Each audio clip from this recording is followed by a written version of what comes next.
Hey there, welcome back. So, you might have opened your inbox recently and spotted an email from the government with the subject line, "There's still time." For many, especially retirees relying on Social Security, that message caused more confusion than clarity. Let's be honest. If you've ever been warned about phishing scams and suddenly receive an unexpected email from a government agency asking you to update your account, your first instinct is to worry, and that's completely understandable, especially when your monthly income depends on keeping that account secure and accessible. But here's the surprising part.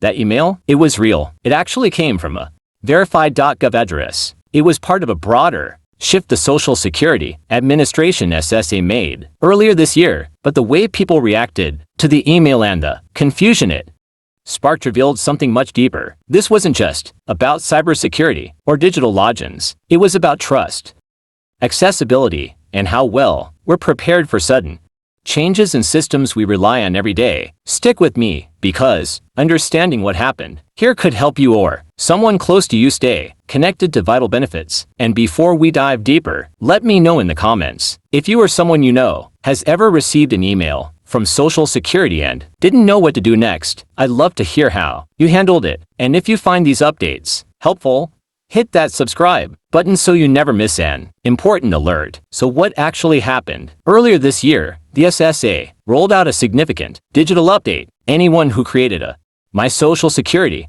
account before September 18, 2021 needed to switch to a new login system, either login.gov or it.me by March 29, 2025. This wasn't optional. Now, if those platforms sound unfamiliar, here's a quick rundown. Login.gov is a secure federal login system used by agencies like the IRS and Immigration Services. It.me is a third-party identity verification tool used for things like unemployment benefits and tax documents. The idea behind both is simple: keep your information safe in a time when cyber threats and identity theft are on the rise. And frankly, it makes sense. In 2023 alone, there were over 1 million identity theft cases, many tied to stolen Social Security numbers. So the SSA's logic was clear: protect your data and reduce the risk of fraud. They even called it simplifying your sign-in experience. But for many, it didn't feel simple at all. What looked like a straightforward tech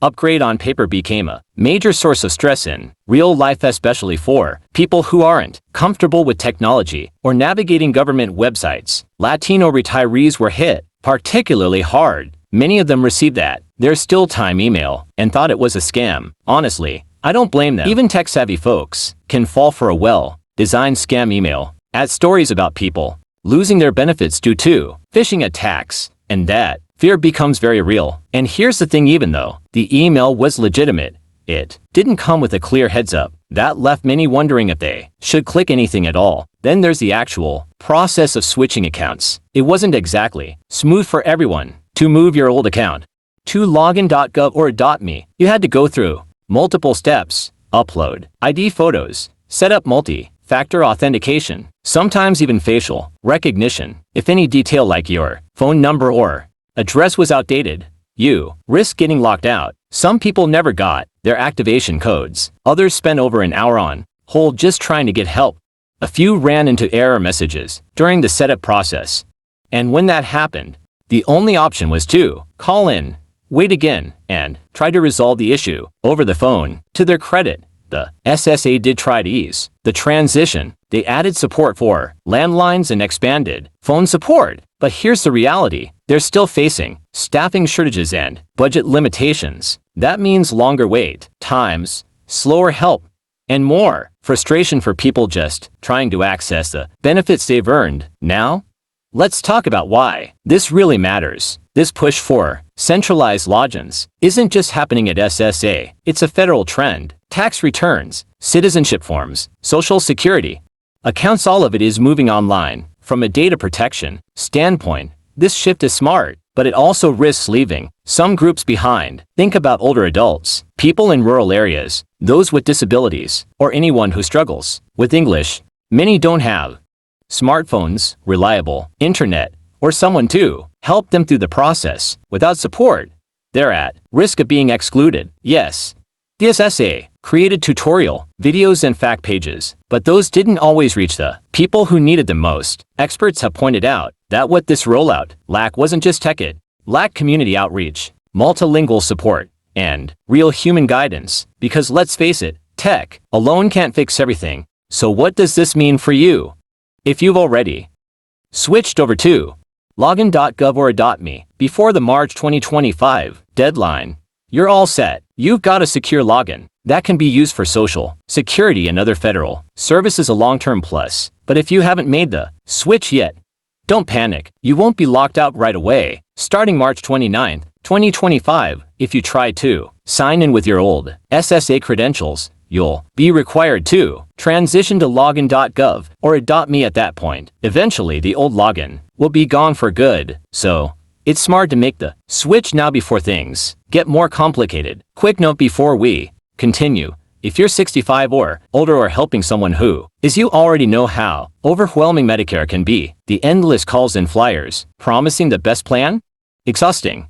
When my team looked into this, we found what stood out wasn't just that they compare over 24,000 plans. It was the reason they started. The founders created Chapter after watching their own parents get stuck in bad Medicare plans. Chapter does things differently. Their advisors aren't paid commissions. They're salaried, independent, and truly focused on helping you find what works best. You'll talk to a real person who understands your prescriptions, doctors, and coverage needs. The call is completely free. No pressure, no gimmicks. Just honest help.